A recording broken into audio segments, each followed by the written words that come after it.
la question monétaire, qui est une question qui nous semble fondamentale. Parce que, M. Mélenchon, nous avons, comme je l'ai dit, un pays à transformer. Et cette extraordinaire jeunesse que vous voyez attend beaucoup de nous.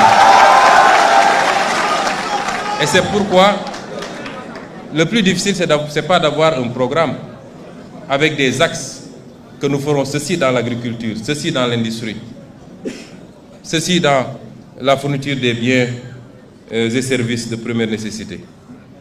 Ce n'est pas ça le plus problématique pour nos pays. Le plus difficile, c'est d'aller chercher les moyens là où ils sont. Et nos moyens sont énormes, mais ils nous échappent. Et nous allons les chercher là où ils sont.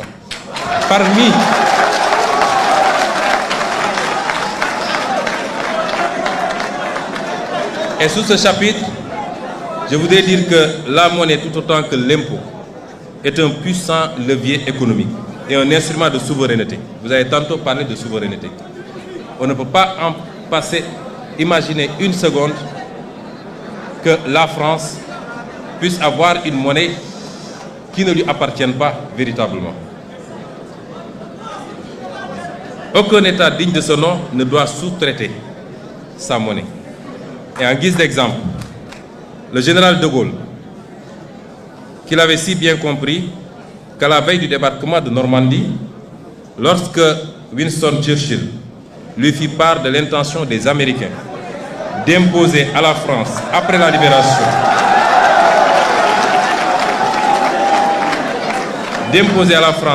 libération, une nouvelle administration, une monnaie appelée billet-drapeau, le général piqua une colère noire. Vous connaissiez ces colères.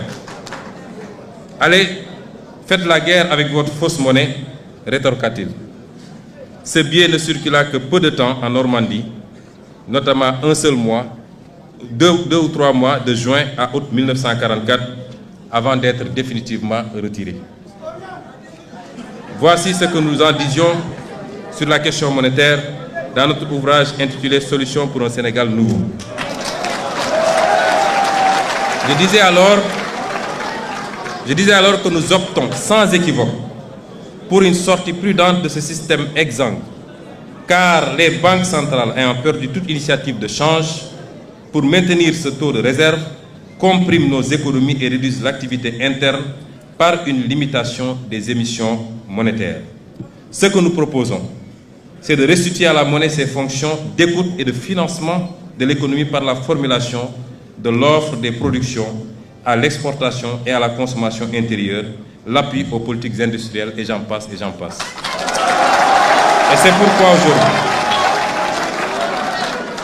c'est pourquoi aujourd'hui, dans notre option de renforcer notre marché financier national par divers leviers, parmi lesquels des investisseurs étrangers qui acceptent de combler notre déficit d'épargne pour partie en monnaie locale. Imaginez-vous que les pays africains s'endettent en devises étrangères et donc sont exposés aux fluctuations du marché. Aucun pays africain presque ne peut s'endetter en devises locales. Et cela doit cesser parce que nous en subissons les contre-coups. Et ce que nous voulons également, c'est une monnaie flexible, arrimée au moins à deux devises, à même d'aider à amortir les chocs exogènes et accompagner notre compétitivité à l'exportation. Je ne pourrai pas faire tous les développements sur la question monétaire, mais si j'en parle, c'est que à chaque fois qu'un homme politique africain soulève la question monétaire, il devient le diable incarné. Nous n'avons pas le droit de parler de notre propre monnaie. On n'en débat jamais au Parlement, on refuse d'en débattre dans les plateaux de télévision, et pourtant vous pouvez débattre de l'euro sur la tribune de l'Assemblée nationale française. Et c'est pourquoi nous en faisons un débat, nous l'imposons, et je pense que dans le cadre communautaire, en tout cas les derniers développements que nous en avons, nous nous acheminons sûrement vers ces réformes que nous souhaitons tant, qui ne sauraient tarder. L'autre élément, c'est la sécurité. La présence de bases militaires étrangères au Sénégal.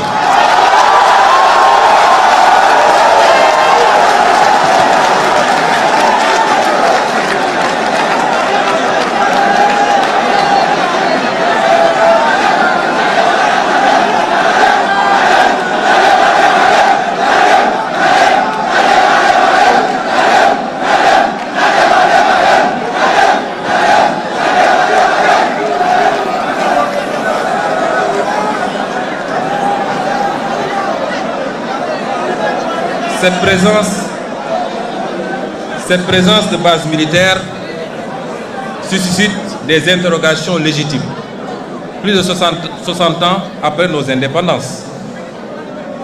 Nous devons nous interroger sur les raisons pour lesquelles l'armée française, par exemple, bénéficie toujours de plusieurs bases militaires dans nos pays et sur l'impact de cette présence sur notre souveraineté nationale et notre autonomie stratégique. L'histoire récente, j'aime bien prendre des exemples sur la France elle-même. L'histoire récente de la France est très riche en anecdotes intéressantes sur la problématique et les enjeux de la question sécuritaire. Entre 1956 et 1958, vous êtes historien, je ne le suis pas, je peux me tromper sur les dates et même sur les faits.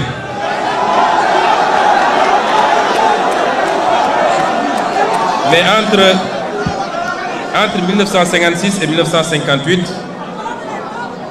c'est-à-dire après la Deuxième Guerre mondiale, les Américains eurent le projet d'installer sur le territoire français un stock d'armes nucléaires et de missiles balistiques. Le projet buta sur la double question du commandement et du contrôle des missiles, dont le déploiement était admis par les militaires français comme un bon moyen d'accroissement du pouvoir dissuasif de l'OTAN. L'armée de l'air de la France jugeait alors inacceptable le principe selon lequel les escadrons de missiles balistiques resteraient sous commandement américain. Ces unités devaient impérativement être sous commandement national. Dès son arrivée au pouvoir, le général de Gaulle, encore lui, lors de la réunion de défense du 7 juin 1958, avisa que ces armes devront être obligatoirement sous contrôle français et que la France réclame le droit de donner son avis dans le déclenchement d'une éventuelle guerre nucléaire, toute condition jugée excessive par les Américains au point qu'un accord n'ait pu être conclu. Deuxième exemple, en mai 1966, le général de Gaulle engagea la France à se retirer du commandement intégré de l'OTAN, qui disposait alors d'une dizaine de bases militaires en France. Et la conséquence, nous la savons. Et justifia cette décision par la volonté de la France de disposer d'elle-même, volonté qui est incompatible avec une organisation de défense dans laquelle elle est subordonnée. Je réitère ici la volonté du Sénégal de disposer de lui-même, laquelle volonté est incompatible avec la présence durable de bases militaires étrangères au Sénégal. Ceci ne remet pas en question les accords de défense. Nous entretenons les accords de défense avec beaucoup de pays, les États-Unis, la Grande-Bretagne, la Chine même, je crois, beaucoup de pays. On peut avoir des accords de défense sans que cela ne justifie que le tiers de la région de Dakar soit occupé aujourd'hui par des garnisons étrangères.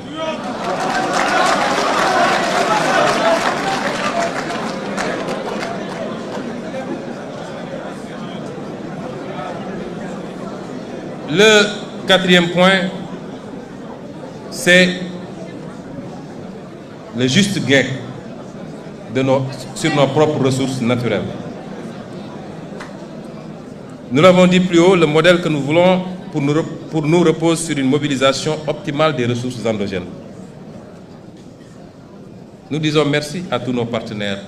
L'Union européenne est le premier en matière d'aide au développement. 51% de l'aide au développement vient de la zone Union européenne, dont 20%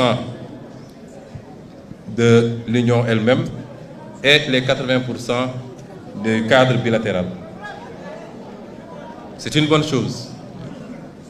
Mais si vous mettez en parallèle ou en contradiction cette aide par rapport à ce que nous perdons, nous, dans la relation réelle, économique, qui peut se jauger à travers l'exploitation de nos ressources naturelles, à travers les clauses des marchés publics exploités sur le pays, je puis vous assurer que nous perdons 10 fois plus ou 20 fois plus.